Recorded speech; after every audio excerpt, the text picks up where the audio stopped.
Bom, e a gente volta agora a falar sobre a queda na produção industrial no mês de maio, divulgada pelo IBGE há pouco. E para isso, eu chamo agora o vice-presidente do Corecon de São Paulo, Haroldo da Silva, que já está aqui comigo. Haroldo, muito bom dia para você. Antes de mais nada, bem-vindo aqui na nossa programação. Obrigado por ter aceito o nosso convite.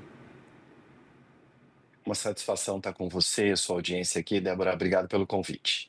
Haroldo, vamos lá, nessa produção industrial, recuo 0,5% em maio, era esperado já esse recuo, até veio dentro de um certo consenso, né, já que existia no mercado, queda disseminada principalmente entre bens ali de capital, consumo, mas apesar disso, o acumulado no ano ainda é positivo. A gente tem até, inclusive, algumas projeções, o C6 ainda há pouco também tinha trazido uma projeção de uma alta de 0,5 para essa indústria agora nesse ano de 2025, depois desse dado, ou seja, a gente está diante de uma oscilação pontual ou, na tua visão, esse dado sinaliza perda de tração realmente da indústria nesse segundo semestre? Qual que é a tua avaliação? Olha, a avaliação que eu faço é que existem políticas e sinais contraditórios que estão atuando sobre o mercado industrial agora, sobre a atividade industrial de uma maneira geral. O que eu chamo de sinais contraditórios? Se, por um lado, você tem o governo federal com uma política industrial estimulando o setor, colocando recursos disponíveis para investimento, para melhoria, para inovação, para melhoria de produtividade, vários dos programas que têm se mostrado com sucesso. De outro lado, você tem a taxa de juros real brasileira beirando aos 9% ao ano, o que tem diminuído o ímpeto.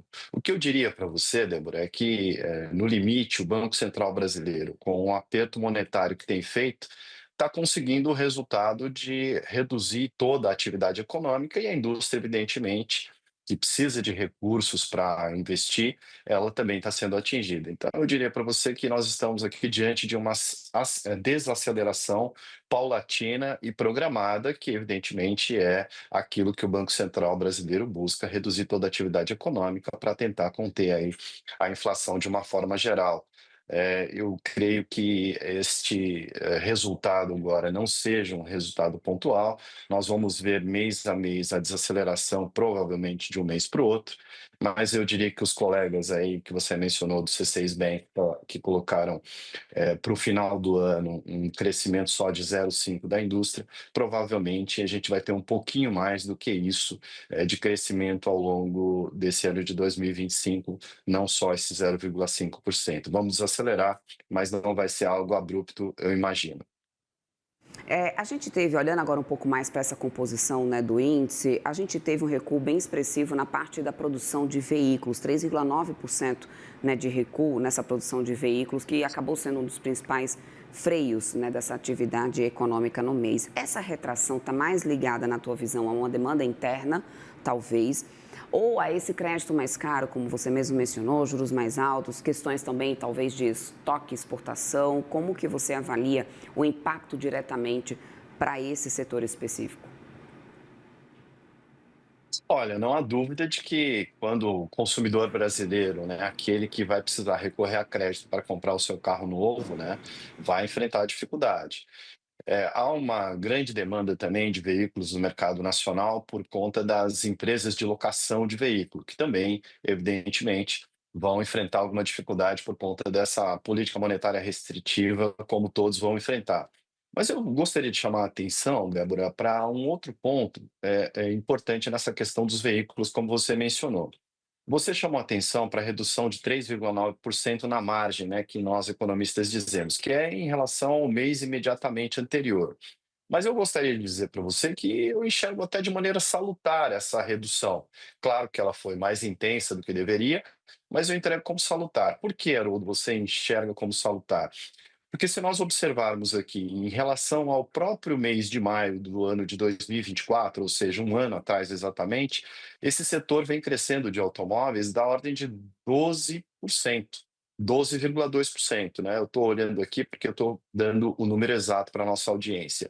E no acumulado deste ano, comparado ao mesmo período, né, 5 meses desse ano com os 5 meses primeiros do ano passado, esse setor está crescendo 6,3%. Então, essa desaceleração que a gente nota agora, ela foi um pouco mais intensa do que nós imaginávamos, mas é natural que ela venha acontecendo, porque o setor realmente estava crescendo bastante. Há que se destacar também que nós estamos recebendo, o Brasil tem recebido investimentos estrangeiros na produção de veículos e provavelmente esses investimentos ainda vão precisar se maturar. O mercado brasileiro está se acomodando, inclusive com as novas formas de propulsão dos veículos, né? Eu estou dizendo aqui basicamente os veículos elétricos e os híbridos também.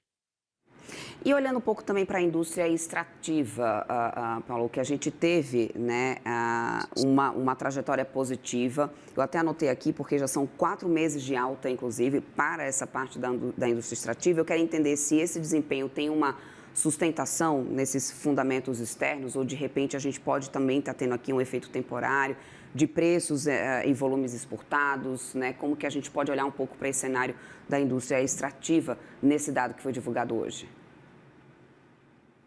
Débora, aqui nós temos mais fortemente um efeito que você até mencionou há pouco tempo atrás aí na sua fala, nas outras matérias, relacionado a essa instabilidade internacional, né, a preocupação com as tarifas e etc. Os mercados, especialmente quando a gente fala de indústria extrativa, a gente fala fundamentalmente aqui de commodities, e há uma acomodação, uma mudança abrupta no mercado de commodities internacional. O Brasil, por exemplo, petróleo, um dos itens mais importantes, se não o mais importante, depender do mês, da pauta de exportação brasileira tem sido petróleo. Então, as guerras, os conflitos internacionais, as tarifas, a própria variação da taxa de câmbio, que nesse ano o real se valorizou por volta de 12%, você também estava mencionando isso agora recentemente na sua fala. Eu diria que toda essa instabilidade internacional tem, de uma forma ou de outra, impulsionado a demanda por commodities brasileiras. Então, eu diria para você que provavelmente isso deve continuar, esse desempenho da indústria extrativa deve continuar. A indústria extrativa, a despeito de a taxa de câmbio, o real mais valorizado, não ser bom para as exportações, mas o preço internacional das próprias commodities tem ajudado esta exportação, e o Brasil tem um excedente importante aí em vários dos segmentos relacionados a commodity. Isso certamente tem ajudado o país no processo de exportação.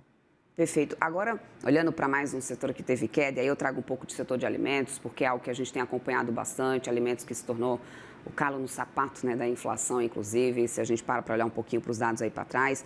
Mas o setor de alimentos teve ali uma queda de 0,8%, tem um peso importante nessa cesta industrial também, está diretamente ligado ao consumo popular, a gente sabe disso, e eu quero entender se essa retração que a gente acompanha agora nesse dado tem relação com a perda, talvez, com impacto nesse consumo, né, dos brasileiros diante de preços, dessa questão de preços, também aumento de custo de produção, que isso acaba sendo repassado, ou seja, esse impacto no setor de alimentos, essa queda que a gente vê agora, também deve continuar numa tendência negativa, né, diante dos grupos que a gente viu negativo nesse dado de maio?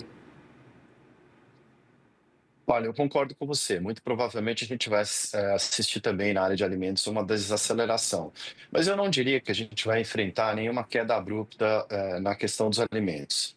Os preços internacionais de alimentos, por exemplo, o próprio café, né, que subiu demais aí recentemente, está passando por um processo de acomodação, uma redução. Claro, isso demora demais até chegar lá à prateleira do supermercado. Certamente isso vai demorar muito. Os preços do passado, talvez a gente não assista muito rapidamente com que eles cheguem, mas eu diria para você que esta redução da produção industrial na área de alimentos, ela não foi pontual, ela muito provavelmente deve acontecer, mas não vai ser algo muito contundente.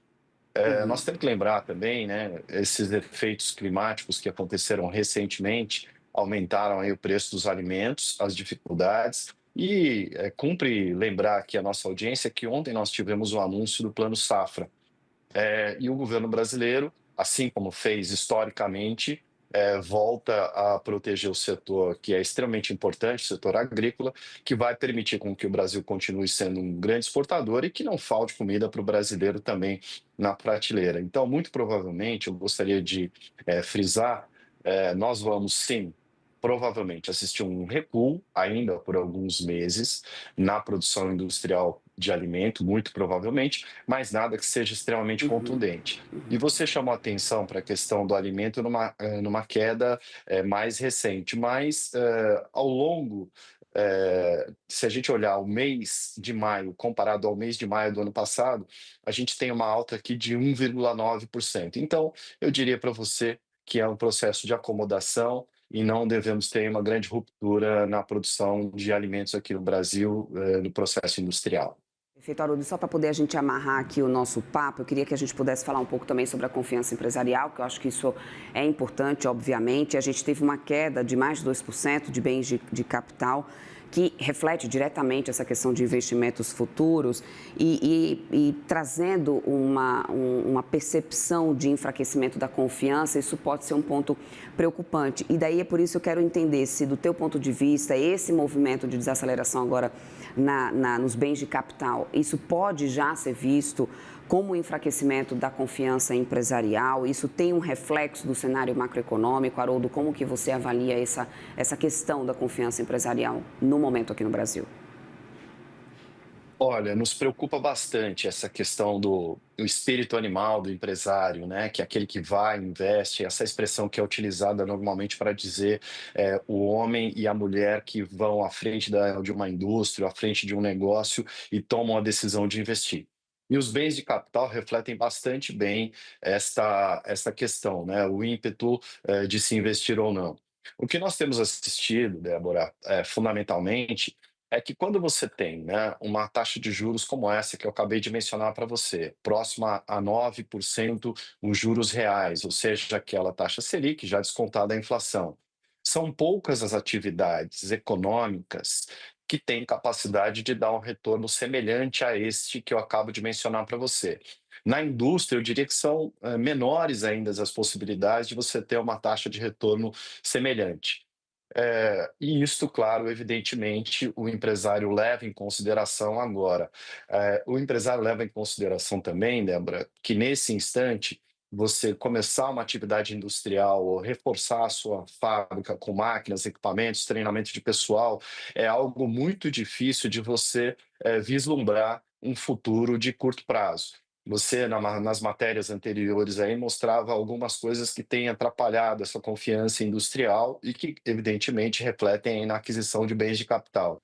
Eu diria duas delas, né? Nós temos, do ponto de vista internacional, a incerteza que acontece ainda, tendo em vista as guerras e o tarifaço norte-americano que não está definido ainda, efetivamente. E do ponto de vista interno, nós temos visto aí as dificuldades que o governo tem tido no tratamento com o Congresso, além, evidentemente, dos desafios fiscais que precisam ser enfrentados. Então, para concluir, eu diria para você o seguinte: o espírito empreendedor dos empresários brasileiros está contido efetivamente por conta de uma incerteza, que não é só nacional, mas que também o aspecto nacional atrapalha, mas essa incerteza eu diria que ela vem inclusive do exterior.